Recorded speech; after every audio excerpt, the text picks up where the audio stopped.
You know, this is kind of neat. Look at how much power these fish have. You can see the drag being pulled out. This is kind of neat because really this is a freshwater reel. It's the counter reel from Rapala. Same reels that we use when we're fishing downriggers and we're flatlining and using planer boards in Ontario. But matched with this RSC speed jigging rod that's rated for heavier line, it works really good. By the way, the lines that we're using today are braided lines because we're fishing in such deep water.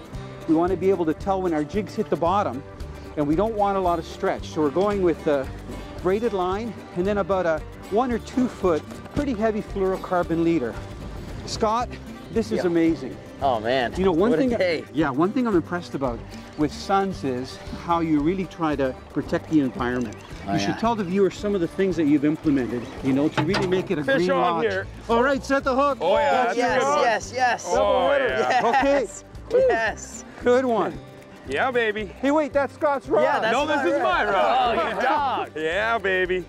Okay, now what do we do? Oh, he fell off. Oh, man. Okay, Scott. Dang. Scott, Yeah. come on. Where we were. Why don't you tell the viewers some of the things, because I think it's great. You know, when I think of British Columbia, I think of beautiful environment, clean air. We've been sleeping great, by the way.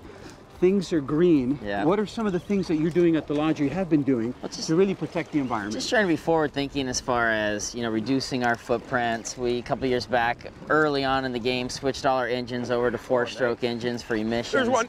And, whoa, Jeff's on another fish. Yeah, baby. Jeff, we're trying to have a conversation. I'm sorry about that.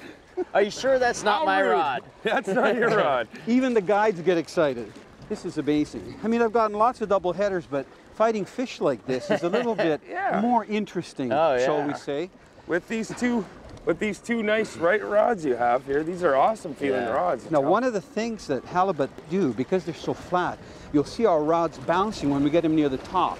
And that's just a halibut trying to swim away, but they've got such wide bodies, and you know what? I'm hoping they're not going to... We're okay. Okay, we're okay.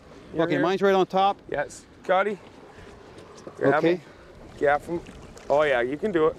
Good one. Beautiful. Right, okay, we got your line. Is yours still on? Now my fish fell off. Oh, that's okay. No, we got one of them in. We got one of them in. I feel so bad. I'll sacrifice for you. Another one about the same size. That's a gorgeous. These fish are gorgeous. Oh yeah. Look at this. And you know what? I hooked them really lightly. Look at only one hook just on the side of the mouth. They've been taking it lightly. Well, but I think the trick is to use the braided line. Yeah, I mean, in the old days when we used monofilament, we had to go real heavy, you know, like 30 to 60 pounds. And I think one of the advantages with the braided line is the low diameter. Like this line is probably 50-pound test, but it's the diameter of like 12 or 14-pound test monofilament. Right out. Here. Come on. He wasn't going to get off. That was perfect. That was hooked in well. Oh, Perfect, there you go. perfect. Now I lost my fish, but we got one out of it. The hot jig. Now, you know, maybe it's my way of thinking, but I think from getting the salmon, I know that people love to eat salmon.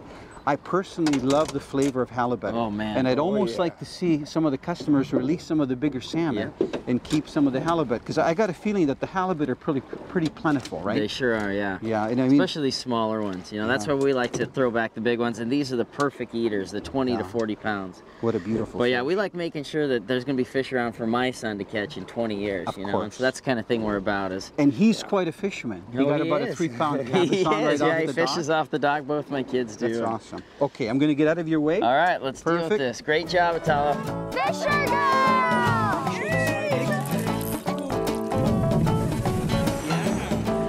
Gotta have pink. If you're fishing for fish that are in open water and that like to eat minnows, a couple of the best lures to use is either a spinner or a spoon. Now what we have here is a small spinner. This is a size 2 and it's a Vibrex.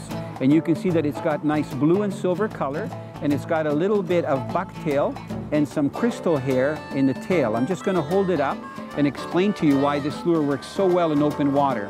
A spinner is designed to sink because it's made out of metal, and once you start retrieving it, the spinner rotates around. I'll try to spin it, just like this, okay?